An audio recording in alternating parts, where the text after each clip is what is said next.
it got serious.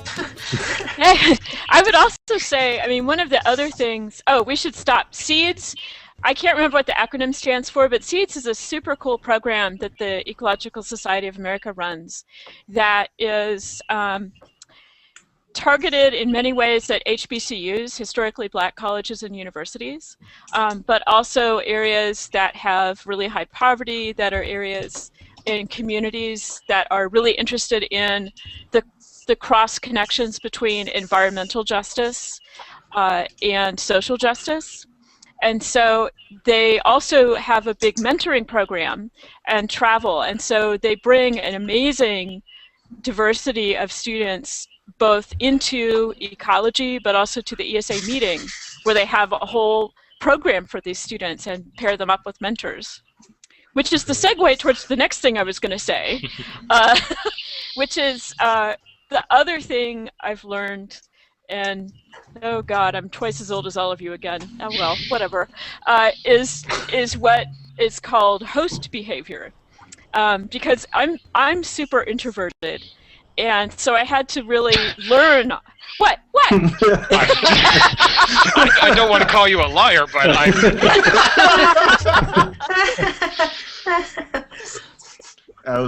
going to call you a liar on that one. But there's different flavors of introversion too. Yeah, no, I totally believe you. Yeah. I'm a lot more, I would say, semi-extroverted online through Twitter and such than I am in real life. I'm pretty horrible with meeting people in real life, so I was just kidding around. I know. I think most of us are like that. Could have missed the opportunity. Yeah. But yeah, so I had to learn how to be situationally extroverted, if you will.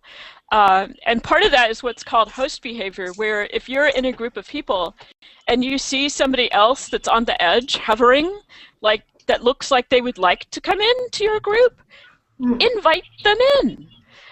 Because, I mean, honestly, some of it is, I usually was that super awkward person at the edge, and I realized that by becoming the person that says, hey, come and join us, we're having an awesome time, you can contribute to this conversation, that I helped increase that circle, but also that person standing on the edge is probably thinking, look at all the cool people, they know everything, I'm an imposter. Or I don't know those people, I don't know anybody here at this meeting, what am I going to do? And so by being the one that says, hey, come on over, it's cool, come on, we'll give you a beer. Okay, maybe not the beer. But that's something that can be incredibly helpful to kind of breaking that first sort of tense moment and getting somebody involved. Hopefully, I don't know, you're all looking at me like I just made no sense whatsoever. Oh well. No, it makes total sense. I think we're all on the same point, that we're all those people that at one point, or still are in some circumstances, the ones sitting on the outside looking in and figuring out how to get up there without the awkward sidle up into the conversation and the fake laugh along. So yeah, some of us call that school. Yeah. But it's not even school. I mean, I'm the same way at conferences when I go, or meetings and stuff like that, where I don't know, my own team of people. So I can totally understand. Yeah, team awkward. I actually am working on a T-shirt, yes, for Team Awkward. But the thing is, everybody really deep down inside is on Team Awkward. And so if you're the person that reaches out, then you automatically get to be the cool one.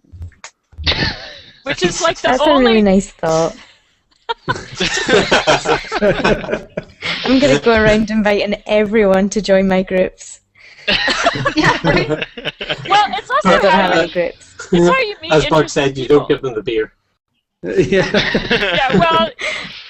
They can buy me a beer for inviting them in. Yeah, right. Come over, buy me a beer. Okay.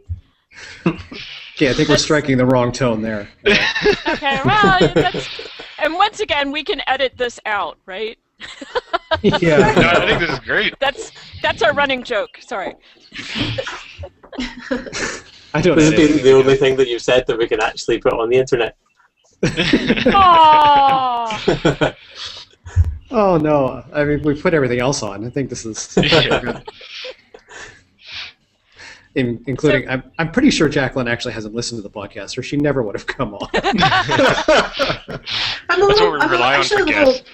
I'm a little behind on my podcast right now because I'm not sitting in front of a microscope for like 12 hours a day. So that was when I was doing a lot of my podcast listening. But I've actually had to sit down and think about like exercises that I could do in my everyday life that would allow me to listen to more podcasts. So what are you doing at the moment, Jacquelyn? What is your current day-to-day project? Yeah. So, I'm writing up some of the stuff for my dissertation, as I am also ramping up my postdoc project, which I'm looking up. I'm looking into. So there have been some recent critical thresholds papers that have come out in some high-profile places, and in terms of like how can we? What are some of the early warning detection systems that we can use in the ecological record to identify the imminent approach of a critical threshold, which sounds suddenly like I'm working with the Department of Defense, but that's actually not. But what's really funny money. You should go for funding. Seriously. If there's a giant extinct mammoth attack, they need someone on board. Yeah, exactly. I mean, all the Well, you're totally the scientist character in the movie, right? Yeah. The mammoths are bearing true. down on LA, and all of a sudden you're there, with your I'm like, save the samples! I would love to be that person, actually. No, but So just to put in context, you finished your PhD last year. No, in August. Or no, July. Yeah. July of last year. No, this year. Or this year. Okay. July of this year? 2012. Yeah.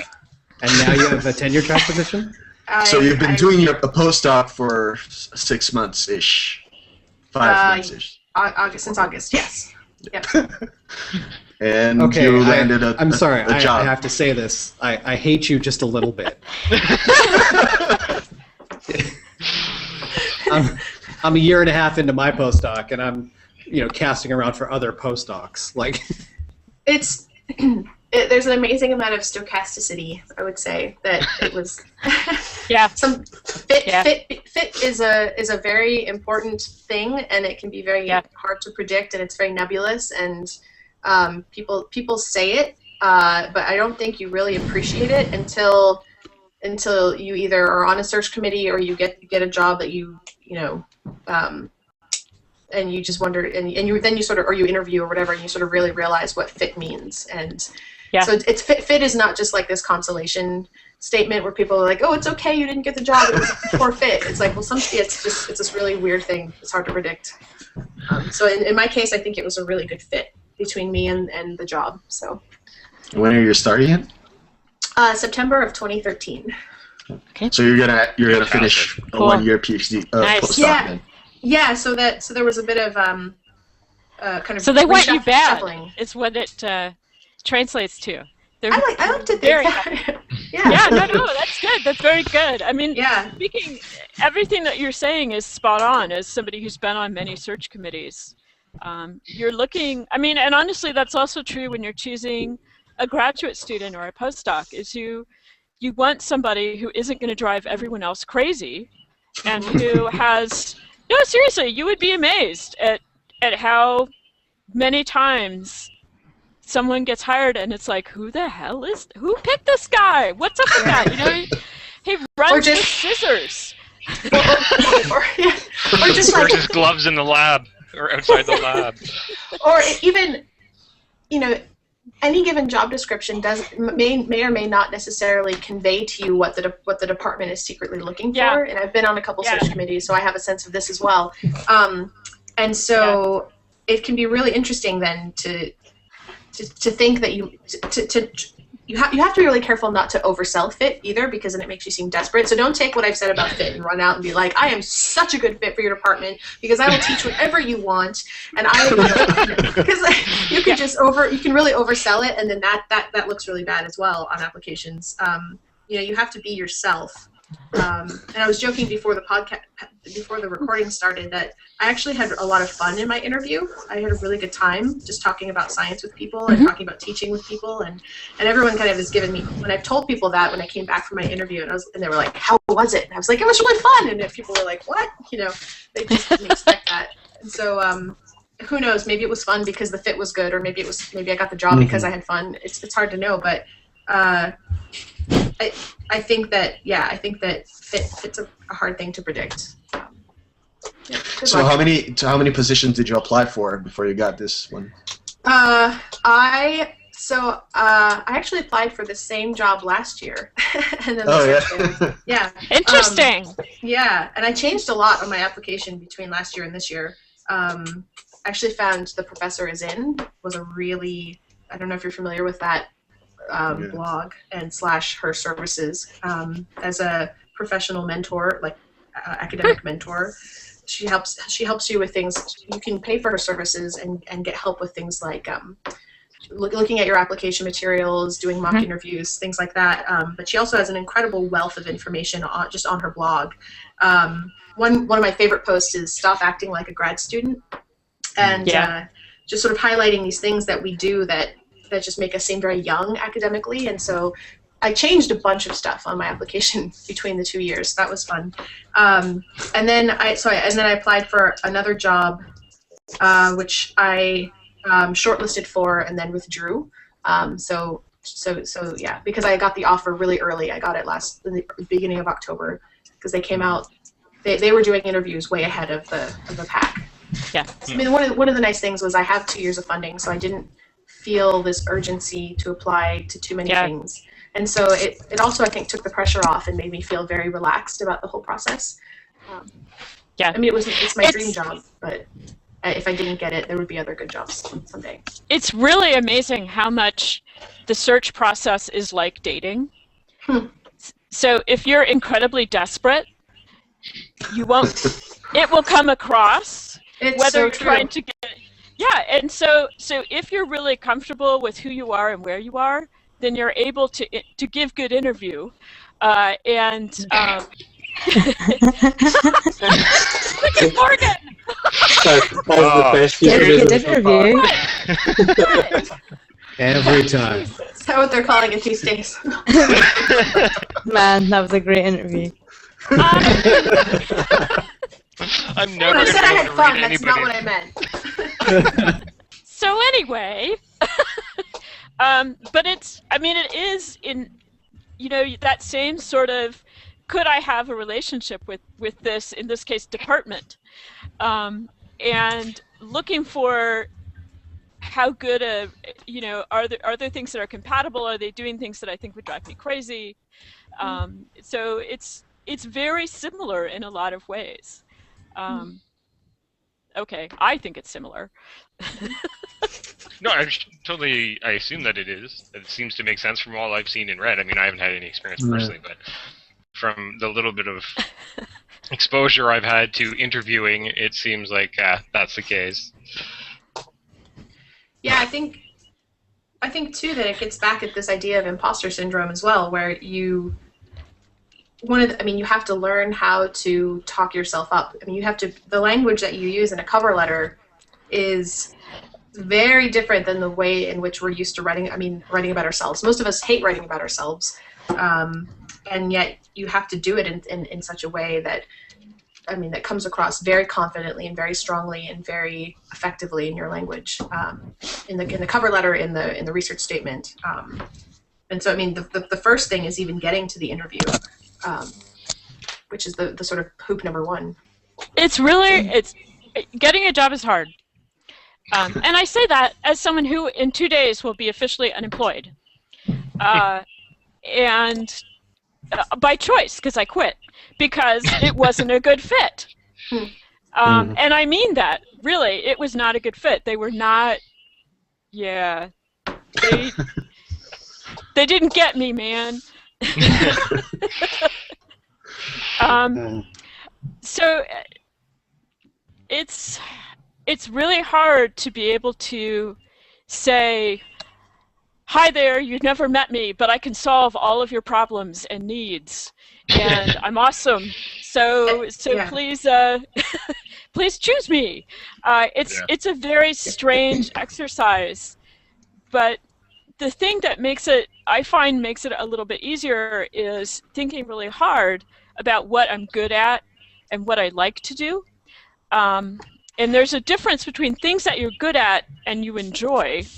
I'm really, really good at building websites, and it's a pain in the ass. But I keep getting sucked into it all the time because it's a really in-demand skill, and it's also, people pay you for it. But it's not what I want to do with my life. And so you also have to do a little bit of hiding things. If there's stuff that you're really good at, but you don't want to make that the focus, then you have to kind of sweep that under a little bit too. So it's really an exercise in how well you know yourself. And if you haven't done that self-examination, then you might make it to the interview, but in the interview you're going to crash and burn, because we'll ask you questions about yourself and what you want to do with yourself and where are you going to be in 5 years, and you're going to be like, I will be wherever you want me to be. Yeah, no, wrong answer. Wrong. Yeah. I've got a lot of fear about that, truthfully. I'm kind of on the job circuit now, and if you were to label me in baseball terms, I guess you might call me a utility player. Like I do a lot of things, right? I'm a modeler. I have a good statistical background. I'm very good with computers, but I don't have, I haven't been interested in turtles since I was 7. Like I don't fit into a box in terms of research, right? You're laughing, but what I mean is the people who have clearly defined research questions for a long time, and they're really interested in that, and I don't do that.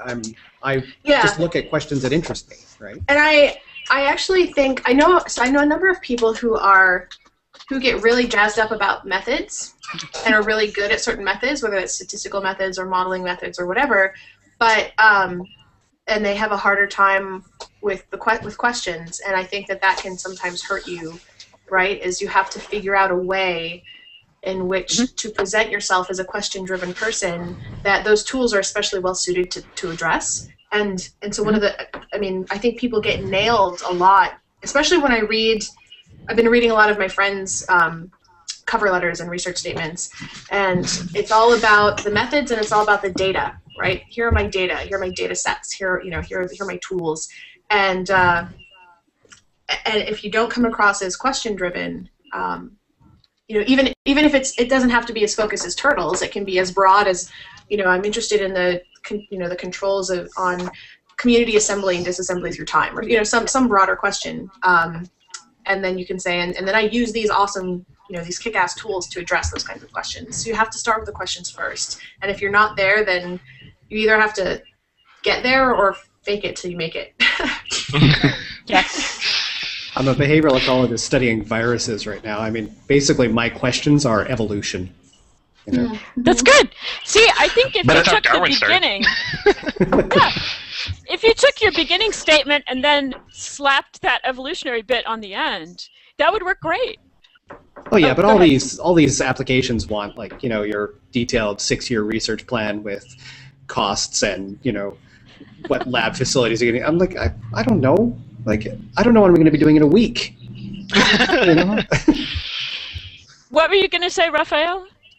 I was just going to say that at the same time, I mean, the expertise that you've acquired so far allows you to pretty much tackle any question you want. Yeah. So it's just a matter of deciding finding on a turtle something you really like. Yeah. Well, that's gotta why find I really my turtle. Find your turtle. That's my why I academic like spirit guide. Wait, Okay, I have one more question that I want to ask that goes way, way back, but I'm really curious. Okay, hit it. So, Jacquelyn, you were saying that you did that experiment with the first funding hashtag to show to NSF, the power of social media and engaging communication and stuff. What was their reaction? What was their response? What was NSF's reaction? Yeah. Oh, I think so. NSF is really interested in using social media, particularly to try to, and I was speaking specifically to people in the DEB, the Environmental Biology group, and there are some folks there who are tweeting, including some POs, and are using social media, but they're really interested in using social media to create a two-way conversation that allows them to communicate and also create conversation around the process of funding. So if you look at, there's a really great example, Rocky Talk, Sally Rocky's blog for the NIH, where the blog it's not about here are the cool projects NIH has funded. It's not a dissemination of that kind of information. It's here are the funding structures. Here's why we have them set up the way that they are. Here's data on who we're funding in terms of early career researchers or gender diversity, things like that. And here, we'd like to hear your thoughts about how this process is working. And so, for example, with DEB, they recently went to a 2-page pre-proposal process that if you made that, so it's a one-year funding cycle, or if you made a pre-proposal process, then you would be invited to give this full proposal, and then you would find out if you were funded. So it basically, instead of having 2 full proposal deadlines, you only have 1 pre-proposal and then a full proposal if you make it. And last year was the first year that it was announced, and it was basically announced rather quickly. And without a lot of sort of foreshadowing, I guess, and so people were kind of taken aback and a bit frustrated, and there's been quite a bit of unsolicited feedback from the broader science community, and so sort of one example of an opportunity where a two-way conversation could have come out, but didn't, and so NSF is really interested in creating space for a conversation. And so I think they were very excited to see the ways in which things like Twitter and blogging were being used by other funding agencies, and also could be used as a way to sort of promote these kinds of conversations. Because NSF, the people at NSF, you have to realize, are really actually, they're conscious of these issues, right? They're aware of the problems or possible limitations, but they also themselves are facing issues with a high reviewer burden, and it's getting more and more difficult for them to get reviewers, so they're trying to work under these real limitations, and also they have restrictions as a federal agency. For example, you cannot ask for advice from the public without going through an extensive process. If you're associated with the federal government, and you want to ask for advice, you have to go through an extensive approval process, and there's a lot of red tape associated with that. So it's not like you can just write a simple blog post like I would write, or like I did with Twitter, where I asked, I started the first grant hashtag and said, hey guys, what's your advice for first grant writers? For NSF to do that, they'd have to have all of that, pre-approved, since they're soliciting, feedback from the general public.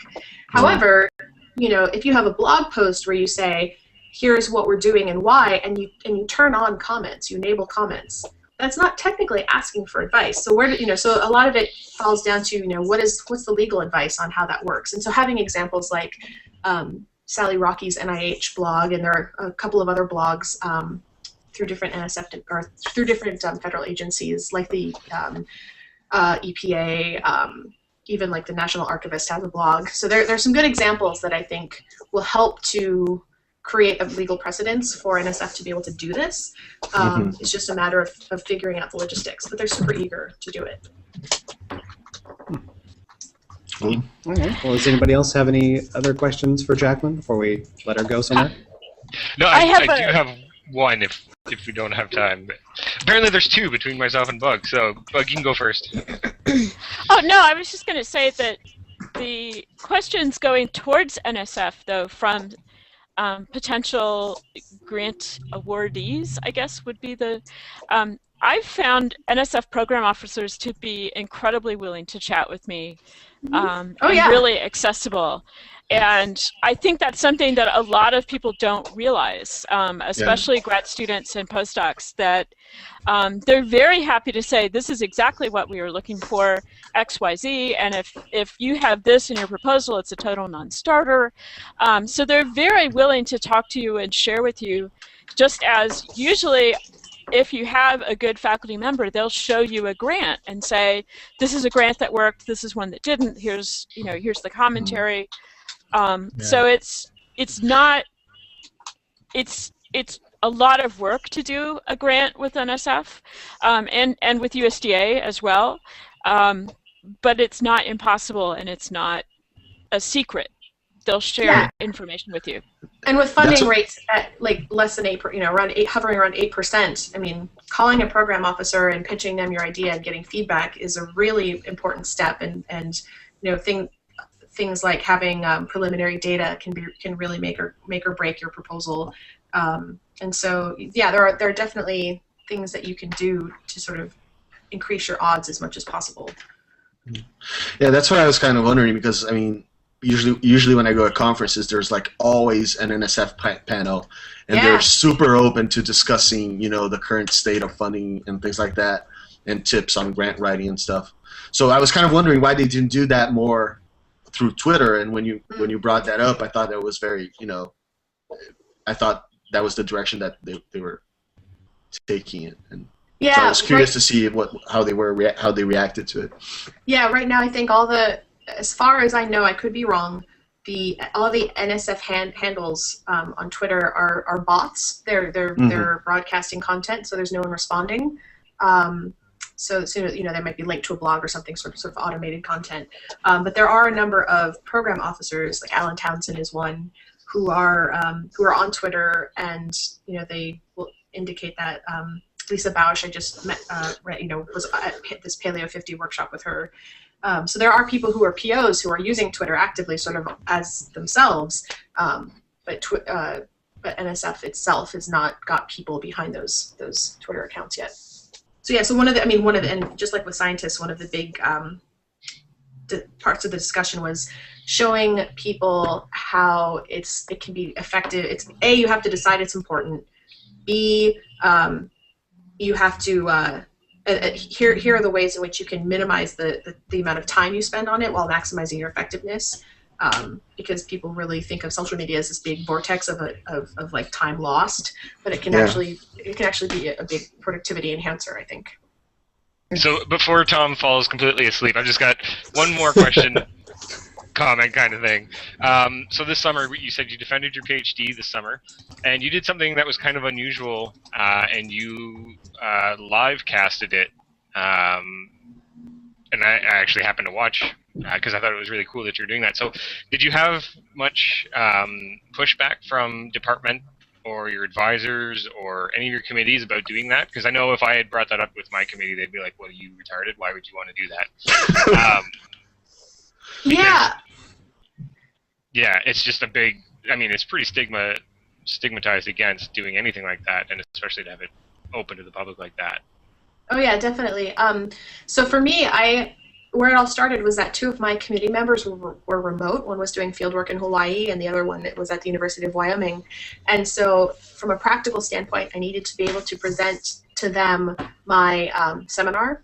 And so the feedback I got from Twitter was that Skype was a bad idea, that it was too unreliable, and that they had success. People in the past had success using Ustream, and so I decided to look into Ustream. And then all of a sudden, a few people were like, "Well, if you do that, send me the link too, because I want to watch." And I was like, "Really? All right." And so then I decided to sort of take the open science approach and jump in, and sort of got some feedback from my advisor first. But my advisor, Jack Williams, has recently been getting more into social media. He's on Twitter as Ice Age Ecologist, and he went to the Aldo Leopold Leadership Workshop like a year and a half ago, and so I was very lucky that my advisor was really supportive of this. He basically said, keep in mind that some of your committee members might think it's a little weird, but he was really supportive, and I had someone fielding questions. There were about 100 people, I think, max, on the Ustream feed, and wow. Some questions were fielded from that. Some questions were fielded from Twitter because someone was live tweeting the defense, and I think I like to think that it I mean, my department was really supportive, I will say. They thought it was a really cool idea. They're, eager to do more stuff like this. But I like to think that just the fact that doing it itself was so successful in terms of its how engaged people were. Like just the fact that someone was like, I have a question from Twitter, and they were able to ask that question and then type it in. I think that other faculty and members of my committee were able to see that as more of a it's kind of I think it added some legitimacy to it, right? That I was able to that they were able to see that there was a smart question that came from Twitter, and that this was opening it up to a broader audience. And then of course there was a 4-hour closed portion of my defense that happened afterwards. But and we do give public talks in my department, but this was the first live streamed one. Yeah, I thought it was really cool, and you did really, really well. You handled yourself really well, and thank you. I just thought it was very cool, and I had actually been thinking about trying to convince my faculty to let me do something similar when I finish up. So there's no awesome. precedence that. Yeah, I mean I encourage it. I mean it's again just as an open science exercise and also as a form of outreach. And what was cool is apparently. So someone was monitoring the Ustream feed. The person who was behind the camera was one of the postdocs in my lab. He's also on Twitter, S.J. Goring. He was sort of I guess there were some kind of technical questions that people had, and other people were answering them. So if there was a term that people didn't understand, other people in the feed were kind of addressing it, and so I thought that was kind of neat too, because if really like cool. my mom was on the feed and probably saying things like, "Oh my God, I'm so proud of my daughter," or whatever. But if someone else was like, "Wait, I don't get it. What's an NMDS or whatever?" then someone could be like, "Oh, I don't know what they would say to someone who didn't know." But yeah. Anyway, I found it really positive. Actually, it was probably it made it. People told me to look forward to being really disappointed by my defense. That it would be this moment you sort of build up to after all this time, and then it happens, and then it's kind of a deflation because it's not a big deal. You don't really feel like you've accomplished something. You sort of just feel like nothing's changed. But I would say that to hell with that. A lot of people told me that. They said like, it just you have this big build up, and then you don't really feel like anything's happened. You just give your seminar to and then you have your defense, and then you're done. And I actually didn't feel like that was the case at all for me. And I think that having this broader community of support, I think, was a big part of that. I was wearing underneath the sweater I was wearing a shirt that said, "Not that kind of doctor." And at the end of my defense, I just ripped it off and ran out of the room screaming. The entire ensemble, or just the sweater? Because that's just the sweater. Okay. I was sending a message, but no, I felt great at the end of mine.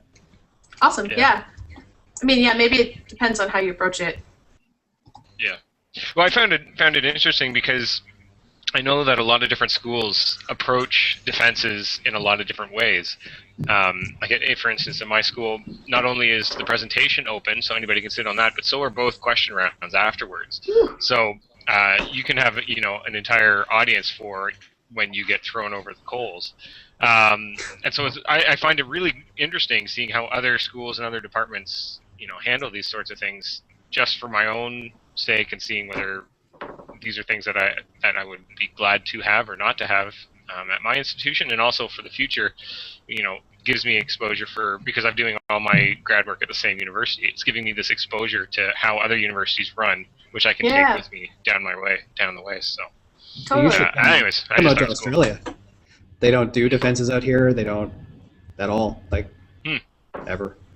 I think the UK is the same, isn't it? No, what do not they exactly. do? No, you guys do oral defenses? Yeah, but it's an enclosed one, so you just have an internal examiner who's someone from your department that you've not worked with, and an external, and it's called a Viva, and they just ask you lots of tough questions, but it's not open to the public or anything. It's like the world's worst job interview. I would imagine. I never got that far. Yeah, in Brazil, the defenses are always open in all the universities I know of. Like, both the question round is open to the public, too. Which is good when you're, preparing to do that because you get to see what it's like. Yeah, exactly. Right? Like if you have completely closed defenses, you're missing an opportunity to show other students what to expect. You're missing an opportunity for the department and the university to say, look at all the cool stuff we're doing, right? I mean, to the broader public. So I can't think of a compelling reason why, at least to keep the talk portion closed. I can understand why they might want to keep the grilling question part closed, and especially because it can run on for hours and hours, and it gets there's a lot of technical stuff. But I can't. We keep talking about all these things we want to do to promote science and for outreach and all this other stuff, and it's like, here's a really easy thing to do, and why not do it? I can't think why. I think mine was technically open, but nobody cared enough to come. Oh well. It helps having an awesome poster. My husband made me a really cool poster that looked like a National Geographic cover. Nice. Oh yeah, I saw that. I think that helped. Actually, mine was arranged in like a week, and then because I'd actually landed this position here, and I needed to get everything done in a hurry, and so that's the reason for why nobody came. Hopefully. That's my story, and I'm sticking to it. Yeah. I'm not a friendless loser.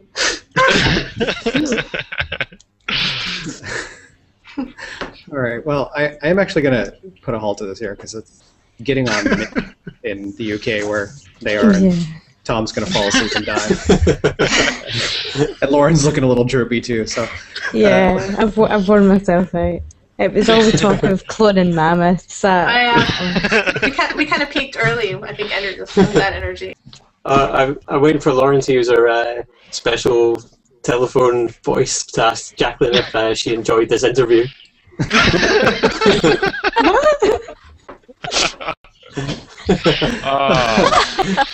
Wow. Sorry, Jacquelyn. Watch about 4 episodes back and you'll understand why that... Okay. Jacquelyn, I hope you've had a lovely interview. I hope it was as good for you as it was for us. Oh, it was, definitely. Awesome. All right. Well, all right, so we'll call that a close. So thank you all for joining us for episode 13 of the Breaking Mile podcast, and everybody can wave goodbye and have a good night.